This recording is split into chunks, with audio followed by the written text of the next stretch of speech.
بسم اللہ الرحمن الرحیم۔ اللہ کی فضل و کرم سے آج ہم نے تیسرے سپارے کے آخری دو پاؤ اور چوتھا سپارہ مکمل تلاوت کیا۔ تو صورت آل عمران کی 37 نمبر آیت میں اللہ تعالی نے بڑا ایک خوبصورت واقعہ بیان فرمایا۔ کل بھی یہ بات چلی، ذکر ہوا، اور پرسوں بھی اس بات کا ذکر ہوا کہ وہ مقامات جہاں پر انبیاء نے اپنی زندگیاں گزاریں،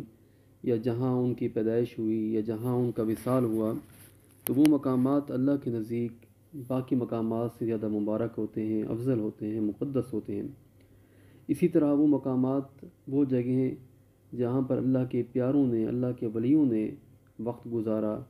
وہ مقامات بھی اللہ کے نزدیک زیادہ اہمیت والے ہوتے ہیں۔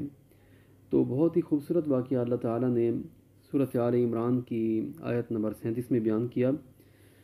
حضرت زکریا اور حضرت مریم کا واقعہ بیان کیا گیا ہے۔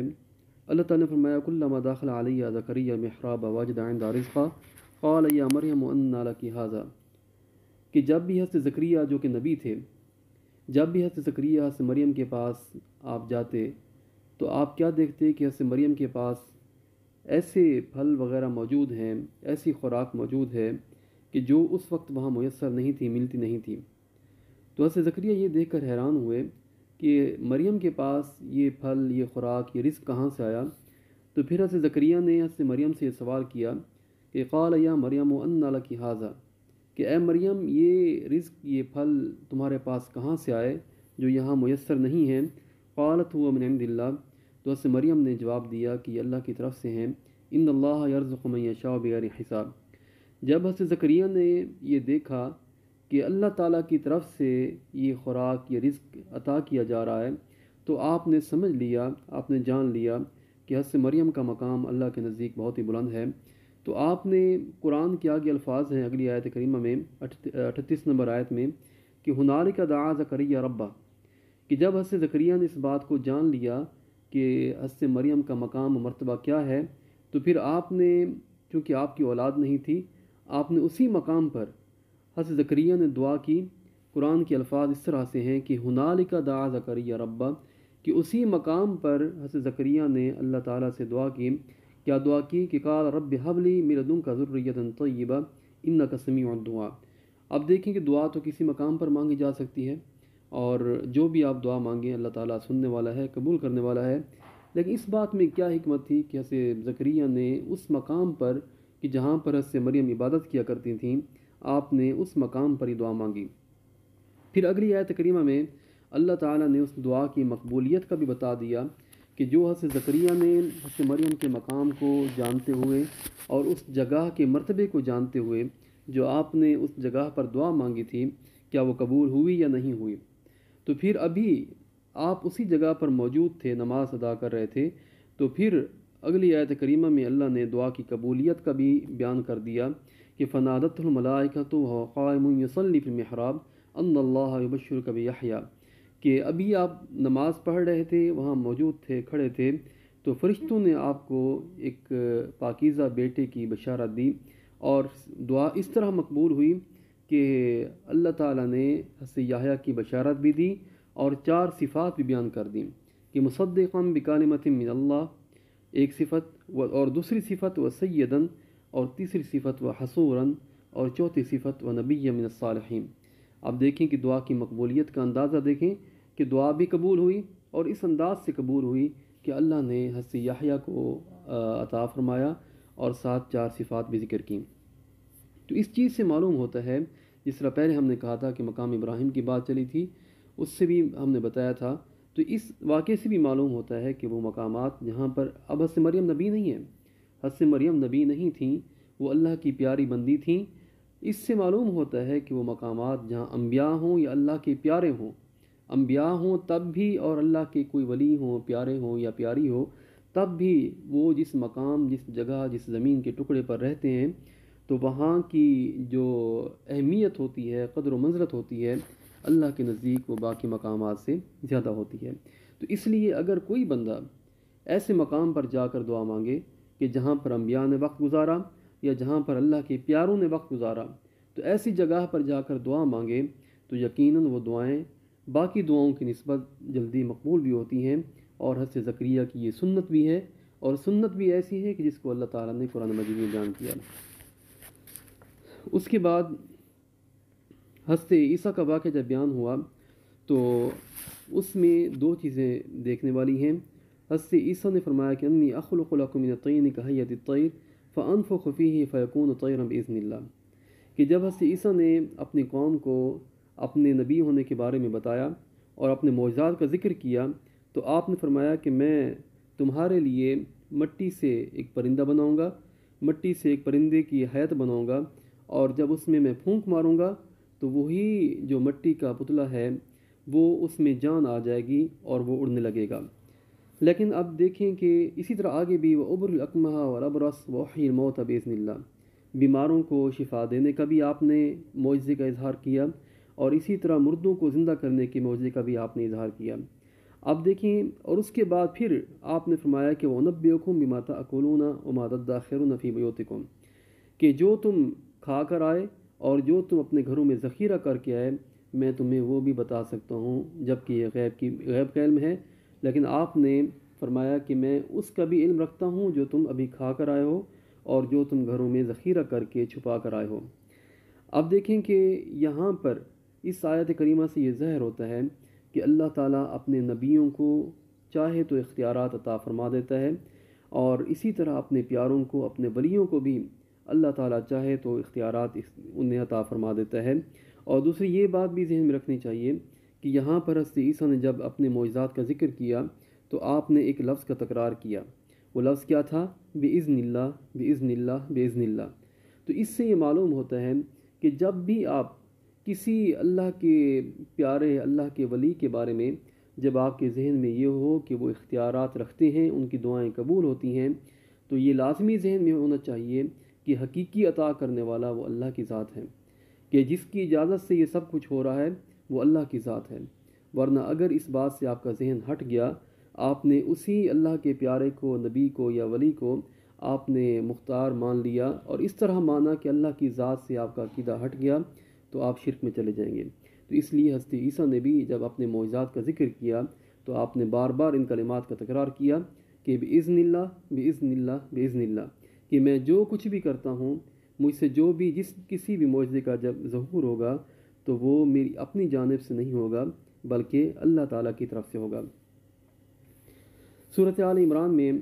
81 نمبر آیت میں اللہ تعالیٰ نے ایک اور بڑے پیارے واقعے کا ذکر کیا کہ عالم ارواح میں اللہ تعالیٰ نے انبیاء کی میٹنگ بلائی، انبیاء کو بلایا اور ان سے ایک وعدہ لیا۔ اس سارے واقعے کو اللہ نے اس طرح بیان کیا کہ وَإِذْ أَخَذَ اللَّهُ مِيثَاقَ النَّبِيِّينَ لَمَا آتَيْتُكُم مِّن كِتَابٍ وَحِكْمَةٍ ثُمَّ جَاءَكُمْ رَسُولٌ مُصَدِّقٌ لِّمَا مَعَكُمْ لَتُؤْمِنُنَّ بِهِ وَلَتَنصُرُنَّهُ۔ اللہ تعالیٰ نے تمام انبیاء کو بلا کر ان سے ایک وعدہ لیا۔ وہ وعدہ کیا تھا؟ وہ کون سی اہم بات تھی کہ جس پر تمام انبیاء کو بلایا گیا اور تمام انبیاء سے حلف لیا گیا؟ وہ وعدہ یہ تھا کہ تم میں سے ہر نبی اپنے اپنے وقت میں مبعوث ہوتا رہے گا، اپنے اپنے زمانے میں اپنی اپنی قوم کی طرف جاتا رہے گا، اور جب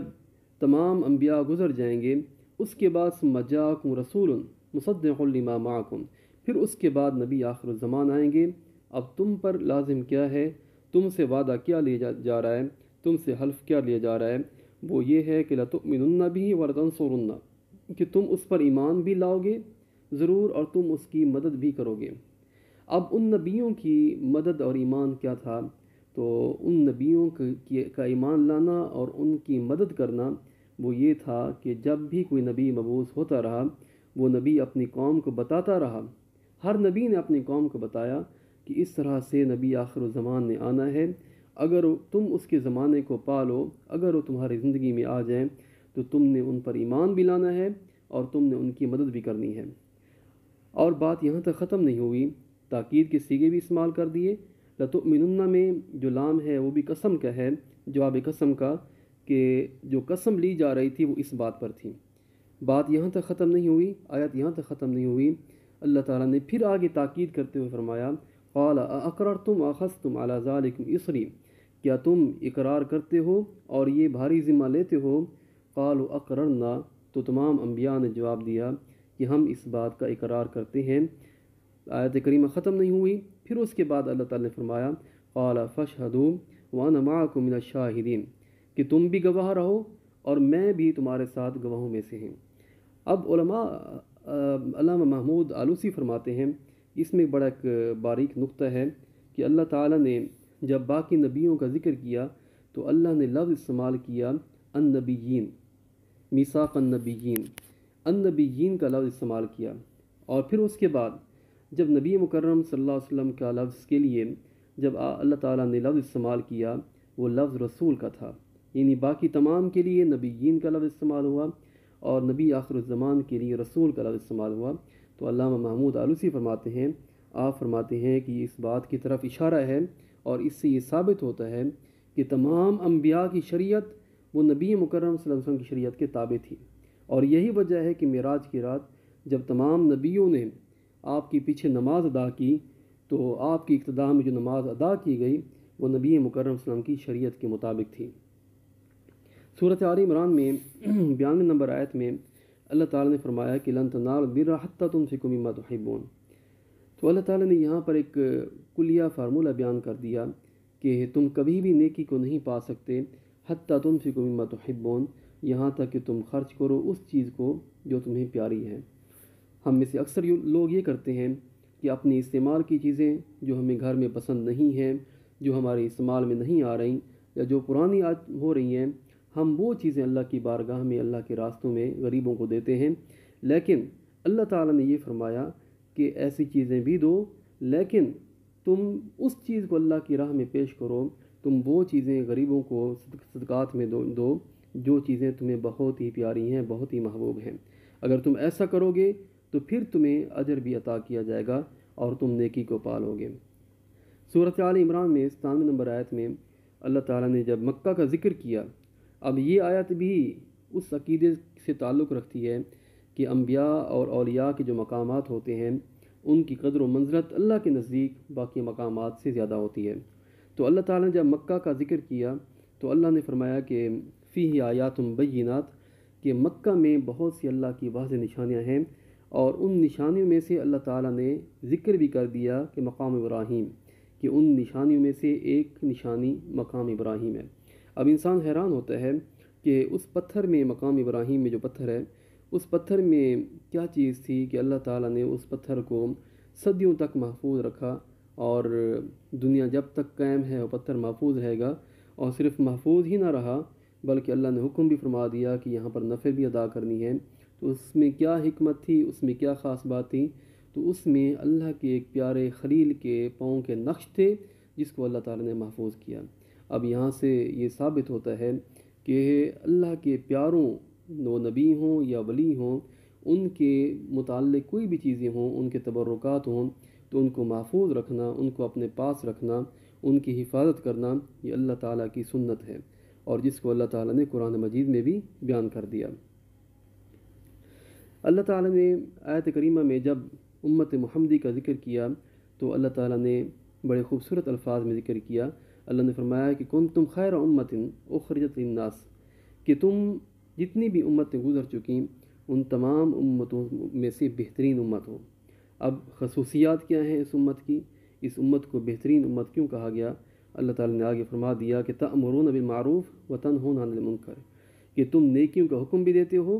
اور برائیوں سے روکتے بھی ہو۔ اب ہم میں سے اکثر کی عادت یہ ہوتی ہے کہ ہم اپنے دوستوں کو، اپنے عزیز و اقارب کو، اپنے ہمسایوں کو، رشتہ داروں کو نیکی کی بات نہیں کہتے۔ ہم انہیں یہ نہیں کہتے کہ نماز پڑھا کرو، زکوٰۃ دیا کرو، حج پہ جایا کرو، غریبوں کا خیال رکھا کرو، اچھے اخلاق رکھا کرو۔ ہم اس بات کا انہیں حکم نہیں دیتے، اس بات کی تربیت نہیں دیتے، لیکن اللہ تعالیٰ نے اس امت کی بہترین ہونے کی جو صفت بیان کی ہے وہ صفت یہی ہے کہ تأمرون بالمعروف، کہ یہ امت جو ہے یہ نیکیوں کا حکم دیتی ہے، وتنہون عن المنکر، اور دوسری صفت اللہ نے جو بیان کی وہ یہ ہے کہ برائیوں سے روکتی ہے۔ تو اس کے بعد اللہ تعالیٰ نے سورۃ آل عمران میں 164 نمبر آیت میں حضرت ابراہیم نے جو دعا مانگی تھی سورۃ بقرہ میں کہ ربنا وبعث فیہم رسولا من انفسہم یتلو علیہم آیاتہم، اسی دعا کی قبولیت کا اللہ تعالیٰ نے 164 نمبر آیت میں سورۃ آل عمران میں ذکر کیا، اور کن الفاظوں کے ساتھ ذکر کیا؟ اللہ نے فرمایا کہ لقد من اللہ علی المؤمنین اس بعث فیہم رسولا، کہ اللہ نے احسان فرمایا۔ یہ الفاظ بہت کم استعمال کیے گئے کہ اللہ نے احسان جتلا کر کہا ہو کہ میں نے یہ کام کر کے احسان کیا، لیکن یہاں جب نبی آخر الزمان کی بعثت کا ذکر ہوا تو اللہ تعالیٰ نے ان الفاظ کے ساتھ کہا کہ لقد من اللہ علی المؤمنین، کہ اللہ تعالیٰ نے مومنین پر احسان فرمایا۔ وہ احسان کیا تھا؟ آگے لفظ وہی ہیں جو حضرت ابراہیم نے دعا مانگی تھی، اذ بعث فیہم رسولا من انفسہم یتلو علیہم آیاتہ ویزکیہم ویعلمہم الکتاب والحکمہ۔ وہی الفاظ ہیں، لیکن باریک سے ایک نقطہ دیکھیں کہ اللہ تعالیٰ نے جب یہاں دعا کی قبولیت کا ذکر کیا تو الفاظوں کی ترتیب کچھ بدل گئی۔ جو حضرت ابراہیم نے دعا مانگی تھی وہاں پر تھا یتلو علیہم آیاتہ ویعلمہم الکتاب والحکمۃ ویزکیہم، تزکیہ نفس کا ذکر سب سے آخر میں تھا، لیکن جب اللہ تعالیٰ نے دعا کی قبولیت کا ذکر کیا اور اس احسان کا ذکر کیا تو تزکیہ نفس کے لفظوں کو پہلے بیان کیا، وہ مقدم کر دیا، اور یعلمہم الکتاب والحکمہ ان الفاظوں کو مؤخر کر دیا۔ اب اس سے جو چیز سمجھ آتی ہے وہ یہ سمجھ آتی ہے کہ جب نبی مکرم صلی اللہ علیہ وسلم یتلو علیہم آیاتہ والا کام کرتے تو اسی تلاوت سے ہی، جب حضور قرآن کی تلاوت کرتے تو اسی تلاوت سے ہی تزکیہ نفس ہو جاتا۔ جب آپ تلاوت فرماتے تو تزکیہ نفس صحابہ میں ہو جاتا۔ تو آپ جس طرح سن سکتے ہیں، جس طرح آپ نے پڑھا تھا واقعہ حضرت عمر فاروق کا، کہ جب آپ نے قرآن کو سنا تو قرآن کے سننے کے بعد ہی آپ کے دل کی دنیا بدل گئی۔ اور اسی طرح جب حضور خود تلاوت کیا کرتے اور صحابہ آپ کی تلاوت کو سنتے تو تزکیہ نفس ہو جاتا، اور اس کے بعد بھی مرحلہ آتا یعلمہم الکتاب والحکمہ والا۔ دوسری اہم بات جس آیت کریمہ میں سمجھتا ہوں وہ یہ ہے کہ لوگ اکثر یہ سمجھتے ہیں کہ شریعت اور طریقت دونوں مختلف ہیں، کہ جو مولوی ہوتا ہے وہ ولی نہیں ہو سکتا، اور جو ولی ہوتے ہیں انہیں شریعت کا علم نہیں ہوتا۔ اب اس آیت کریمہ میں آپ دیکھیں کہ اللہ تعالیٰ نے طریقت اور شریعت دونوں کو اس آیت میں جمع کر دیا۔ حضرت ابراہیم کی دعا میں بھی یہی ہیں 4 چیزیں، اور جب حضور کی بعثت کا ذکر ہوا تب بھی اللہ نے یہ 4 چیزیں ذکر کیں، جس میں شریعت بھی ہے، یتلو علیہم آیاتہ والا کام بھی ہے، یعلمہم الکتاب یہ کام بھی ہے، اور ساتھ طریقت کا ذکر بھی ہے، ویزکیہم۔ اب اس سے یہ ثابت ہوتا ہے کہ طریقت کے راستے کبھی بھی شریعت سے الگ نہیں ہیں۔ آپ جتنا شریعت کے قریب ہوں گے، آپ جتنا شریعت پر عمل کریں گے، طریقت پر آپ چلتے جائیں گے، طریقت کی جو منزلیں ہیں، جو سلوک ہیں وہ آپ کو ملتے جائیں گے۔ سورۃ آل عمران کی 193 نمبر آیت، اللہ تعالیٰ نے فرمایا وَتَوَفَّنَا مَعَ الْأَبْرَارِ۔ اللہ تعالیٰ نے قرآن مجید میں مختلف دعائیں ہمیں سکھائی ہیں، ان میں سے یہاں پر کچھ دعائیں سورۃ آل عمران میں 193 میں 194 آیت میں اللہ تعالیٰ نے ذکر کی۔ ان دعاؤں میں سے ایک دعا کے الفاظ اس طرح ختم ہوتے ہیں وَتَوَفَّنَا مَعَ الْأَبْرَارِ، کہ یا اللہ ہمیں صالحین کے ساتھ موت عطا فرما۔ اب اس سے پہلے بھی کل بات چلی تھی وَارْكَعُوا مَعَ الرَّاكِعِينَ والی، کہ تم رکوع کرو رکوع کرنے والوں کے ساتھ۔ اب انسان سوچتا ہے کہ اس میں کیا حکمت ہے کہ جب زندگی میں عبادتوں کا ذکر ہو رہا ہے تب بھی اللہ تعالیٰ فرما رہا ہے کہ جو رکوع کرنے والے نیک لوگ ہیں ان کے ساتھ مل کے رکوع کیا کرو، عبادتیں کیا کرو، اور جب موت کا ذکر ہو رہا ہے تب بھی اللہ تعالیٰ یہ دعا ہمیں سکھا رہے ہیں کہ جب موت کی دعا مانگو تو اس طرح مانگو کہ یا اللہ ہمیں صالحین کے ساتھ موت عطا کر۔ اب اس سے یہ سمجھ آتا ہے کہ ضرور کوئی حکمتیں ہیں، کہ ضرور اس میں فائدہ ہے، مصلحت ہے